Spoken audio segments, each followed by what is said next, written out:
Hi guys, ఈరోజు మా mummy birthday.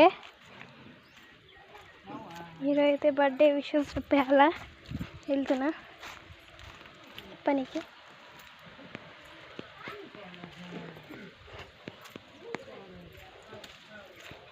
బా హ్యాపీ బర్త్డే.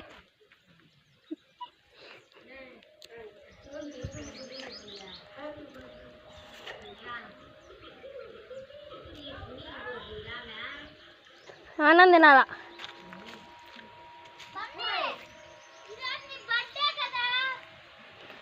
విశేషత చెప్పేస్తున్నాం, చెప్పేసినాం. Bye guys. మా చెల్లి చూడండి, హాయ్ చెప్పు. హాయ్. ఇది చూడండి, అందరికీ బాయ్. Video వేసినందుకు thanks.